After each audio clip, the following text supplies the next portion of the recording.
وهذه صور مباشرة كتأتيكم من منطقة تاونات.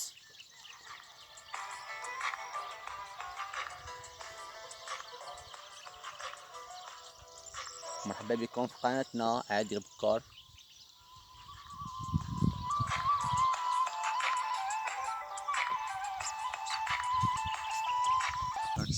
السلام عليكم خوتي وخواتاتي، مرحبا بكم في القناه ديالنا. سمحوا لنا الا تعطلنا عليكم واحد الوقت كبير. كما كتشوفوا حنا مباشره هنا من تاونات. اختارينا ان باش نديروا الحجر الصحي هنا في منطقه تاونات، بعيد على مجموعه من الاشياء، مجموعه من الناس والاشياء اللي كتخليك تقدر تاذي الاخرين.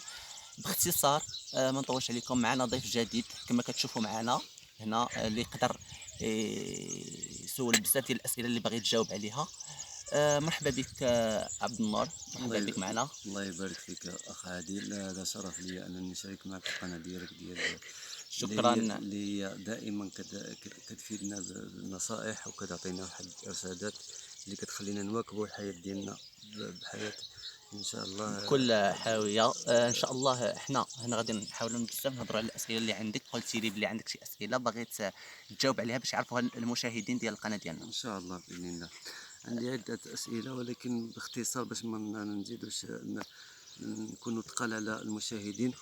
بغيت واحد السؤال او 3 اسئله يعني بالاكثريه. عندي واحد السؤال الاول هو حاليا كنعيش واحد ما نقولوش عليها كارثه وانما مصيبه، الحمد لله لا يصيبنا الا ما كتب الا ما الله كتب الله لنا. الحمد لله. الحمد لله.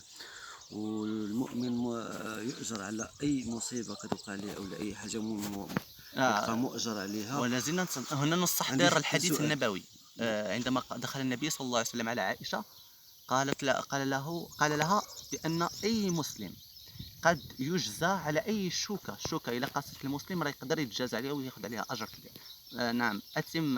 سبحان الله العظيم. يعني الانسان او المسلم بالخصوص هو يعني كيكون مؤجر على اي مصيبه كتوقع في الحياه ديالو.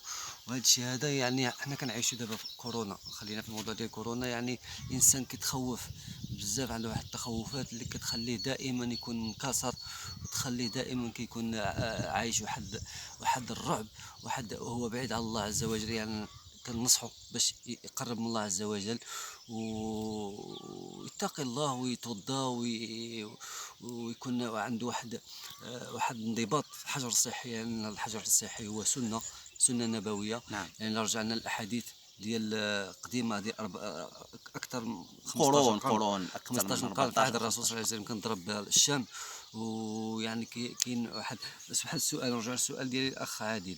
نعم. يعني واش الانسان لما كيكون متهاون في هاد الفتره ديال الحجر الصحي، واش ما كنهضروش على الناس اللي خاص. كاين اللي واحد كيدير نص كيلو مثلا ديال شي حاجه غادي يجيبها مثلا وهي عنده في الدار.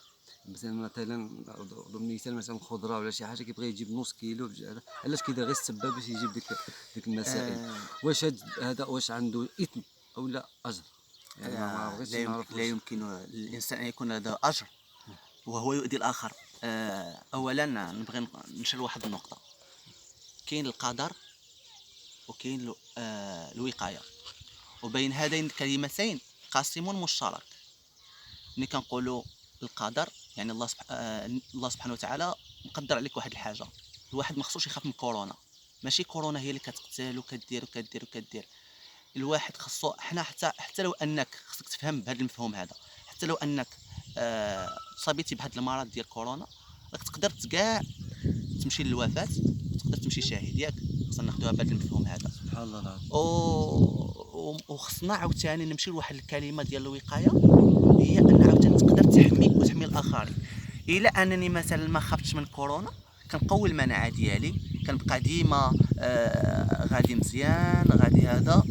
وفي نفس الوقت خص تكون عندي الوقايه، والوقايه خصنا نربطوها بالمسؤوليه.